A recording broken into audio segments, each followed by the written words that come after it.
எல்லோருக்கும் வணக்கம். நான் உங்கள் கௌதமி குமார் பேசுகிறேன். இன்றைக்கி தெய்வத்தின் குரலில் நம்ம என்ன பார்க்க போகிறோம் அப்படின்னா, அகமும் புறமும் அப்படிங்கிற தலைப்பு பற்றி தான் நம்ம பார்க்க போகிறோம். சரிங்களா? மனிதர்களாக பிறந்த ஒவ்வொருத்தவங்களும் ஓயாமல் அலைச்சலாக அலைஞ்சிக்கிட்டு இருக்காங்க. எதுக்காக அலையிறாங்க? ஆசைகளை பூர்த்தி செய்து கொள்றதுக்காக அலைஞ்சிக்கிட்டு இருக்காங்க. அவங்க என்ன நினைக்கிறாங்க?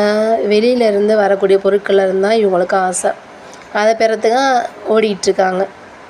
ஒரு பொருள் கிடச்சிச்சின்னா போதலை, மறுபடியும் சந்தோஷம் தீர்ந்து போயிடுது, இன்னொரு பொருளுக்கு ஆசைப்பட்றாங்க, அதை தேடி ஓடுறாங்க. இதனால் அவங்களுக்கு என்ன ஆகுதுன்னா, அமைதிங்கிறதே இல்லாமல் இருக்குது.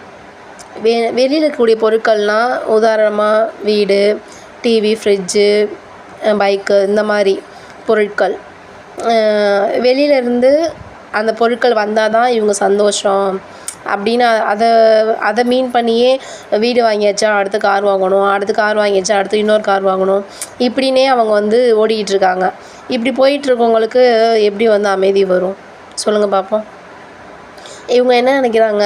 வெளியில் இருக்கக்கூடிய பொருளை நம்ம வசம் வச்சுருக்கோம் அது அப்படின்னு அவங்க நினச்சிட்ருக்காங்க. ஆனால் அது அப்படி கிடையாது. அது வந்தாலும் வரும், போனாலும் போகும். அது நம்ம கையில் கிடையாது. அது எப்போ நம்ம வசப்படுத்தி வச்சுருக்கோம் அப்படின்னு நினைக்கிறாங்களோ அப்போவே அது கைவிட்டு போயிடும். இதைத்தான் சொல்லுவாங்க, அருள் இல்லாருக்கு அவ்வுலகம் இல்லை, பொருள் இல்லாருக்கு இவ்வுலகம் இல்லை அப்படின்னு சொல்லுவாங்க. சரியா? இது நமக்கு அமைதியை கெடுக்குது. சரியா? மனிதர்கள் புறத்தில் சந்தோஷத்தை தேடிட்டு போயிட்டுருக்காங்க. இதுக்கு என்ன காரணம்? அவங்க உள்ளுக்குள்ளே அவங்களே ஆனந்த ஸ்வரூபமாக இருக்கிறது தான் காரணம். ஆனால் அது அவங்களுக்கு தெரியறதில்ல. இப்போ இவங்க உள்ளூரவே ஆனந்த ஸ்வரூபமாக இருக்கிறனால எப்போதுமே சந்தோஷத்தை பார்த்தா சந்தோஷத்தை தேடியே போய்கிட்டே இருக்கிறாங்க அவங்க. சரிங்களா? ஏன்னா அந்த மாயையால் தானே ஆனந்த ஸ்வரூபம் அப்படிங்கிறத அவங்க மறந்துடுறாங்க. அது மாயை மறைச்சிருது. ஆனால் இவங்களுக்கு இவங்க நம்ம மனிதர்கள் ஆனந்தமயமான ஒரு சுவாபமாக இருக்கிறனால இவங்க சந்தோஷத்தை அடையணும் அப்படின்ற எண்ணம் மட்டும்தான் இவங்களுக்கு இருக்குது. மனுஷங்கள் யாராவது சந்தோஷத்தை வேணான்னு சொல்லிட்டு துக்கத்தை தேடி போவாங்களா?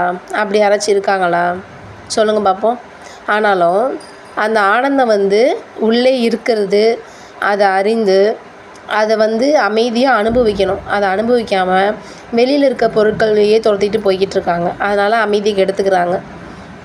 தன்னோட நிஜமான ஸ்வரூபம் என்ன அப்படின்னு ஒருத்தவங்க தெரிஞ்சுக்கணும் அப்படின்னா அம்பாலோட கிருபையினால் அவங்கள பிரார்த்தனை பண்ணி ஆத்ம விசாரங்கிறது தியானம் பண்ணி பார்க்கும்போது தான் தானே ஒரு பூரண ஆனந்த வஸ்து அப்படிங்கிறது அவங்க தெரிஞ்சுக்க முடியும். சரிங்களா? இன்றைக்கி அகமும் புறமும் தலைப்பில் ஆனந்தத்தை பற்றி பார்த்தோம். அது ஏன் நிம்மதி இல்லாமல் இருக்கிறோம், அமைதி இல்லாமல் இருக்கிறோம், வெளியில் இருக்கக்கூடிய பொருட்கள் மேலே தான் நம்ம சந்தோஷத்தை தேடி போய்கிட்டு இருக்கோம் அப்படிங்கிறத பார்த்தோம். இதோட தொடர்ச்சி நாளைக்கு பார்க்கலாம்.